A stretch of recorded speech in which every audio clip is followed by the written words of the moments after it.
Ertugrul Ghazi. دوستو، میں ہوں آپ کا دوست محمد ناصر اور آپ دیکھ رہے ہیں میرا چینل گلدستہ شاعری۔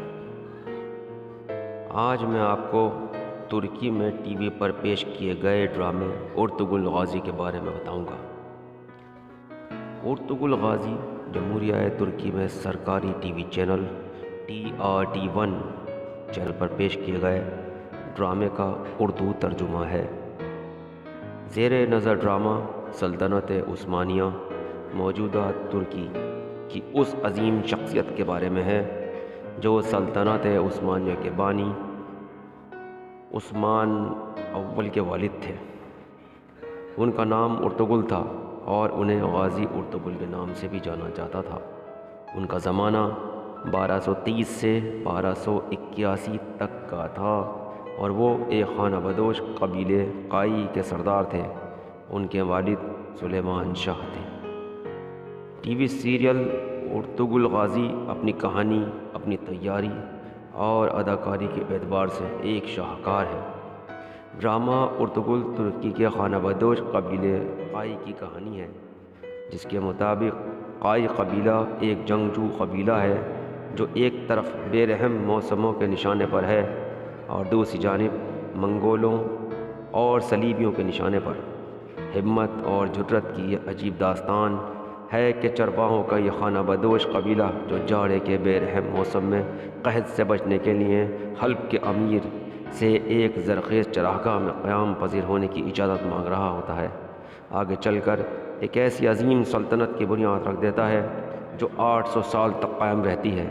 ارطغرل قائی قبیلے کا سردار سلیمان شاہ کا بیٹا ہے۔ وہ منگولوں سے بھی لڑتا ہے اور صلیبیوں سے بھی۔ وہ اوغوز ترک قبائل کو یوں ایک لڑائی میں پرو دیتا ہے کہ پھر ان چرواہوں کے اس قبیلے کی ایک اپنی سلطنت ہوتی ہے اور ارطغرل کا بیٹا عثمان اس سلطنت عثمانیہ کا پہلا بادشاہ ہوتا ہے۔ ڈرامے کا پہلا سیزن۔ کہانی کی شروعات اوغوز ترک نسل کے قائی قبیلے کے ہجرت کے منظر سے ہوتی ہے۔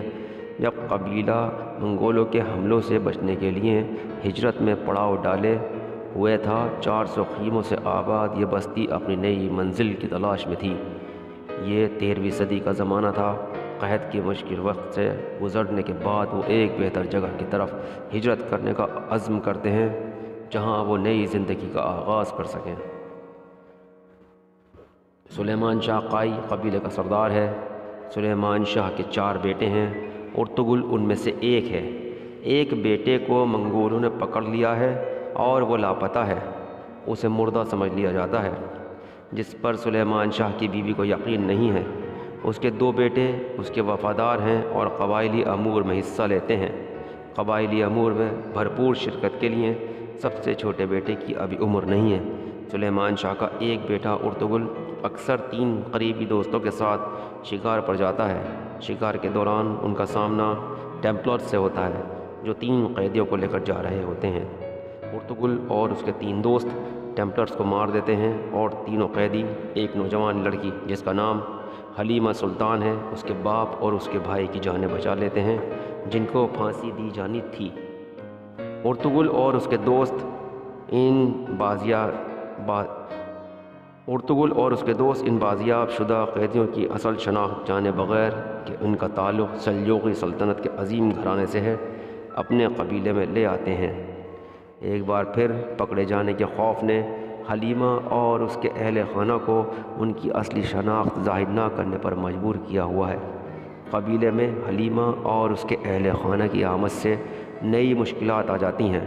سلجوقی سلطنت حلیمہ اور اس کی فیملی کو واپس نہ کرنے کی صورت میں جنگ کی دھمکی دیتے ہیں اور نورغل کو قید کر لیتے ہیں جو بعد ازاں آزاد کروا لیا جاتا ہے۔ ان دھمکیوں کی وجہ سے کچھ خانہ بدوش افراد سلیمان شاہ کو ان مسائل کے بچنے میں ناقص قیادت کا ذمہ دار ٹھہراتے ہیں۔ یہ گروہ سلیمان شاہ کے منہ بولے بھائی کردوغلو کی خواہش کی وجہ سے ہے۔ وہ سلیمان شاہ کو ہٹانے اور قائی قبیلے کے سردار کی حیثیت سے منصب سنبھالنا چاہتا ہے۔ بدامنی کو حل کرنے کی کوشش میں سلیمان شاہ ارطغرل اور اس کے 3 ساتھیوں کو امیر حلب العزیز سے معاہدہ کرنے کے مشن پر بھیجتا ہے، جہاں ارطغرل کو پتہ چلتا ہے کہ امیر حلب کے محل میں صلیبی مسلمانوں کا روپ دھارے ہوئے کام کر رہے ہیں۔ وہ اپنی چالوں سے ارطغرل کو قید کروا دیتے ہیں، لیکن وہ کچھ شیر دلوں کی مدد سے آزاد ہو جاتا ہے۔ شہزادہ نعمان اور اس کی بیٹی حلیمہ سلطان بھی حلب میں آ جاتے ہیں، جہاں امیر حلب حلیمہ سے شادی کرنا چاہتا ہے، لیکن حلیمہ عین نکاح کے وقت انکار کر دیتی ہے۔ بعد ازاں امیر حلب کو سچائی کا پتہ چل جاتا ہے اور وہ ارطغرل سے معذرت کرتا ہے۔ کردوغلوں کی غداری سامنے آ جاتی ہے اور ارطغرل کی تلوار اس کی گردن اڑا دیتی ہے۔ اگلے سیزن کی کہانی انشاءاللہ کل۔ پسند آئے تو ویڈیو کو لائک کریں، شیئر کریں، کمنٹ کریں اور چینل کو سبسکرائب کرنا نہ بھولیں۔